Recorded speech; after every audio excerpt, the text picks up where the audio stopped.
اللهم صل على محمد وآل محمد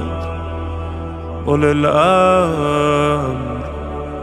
الذين فرضت علينا طاعتهم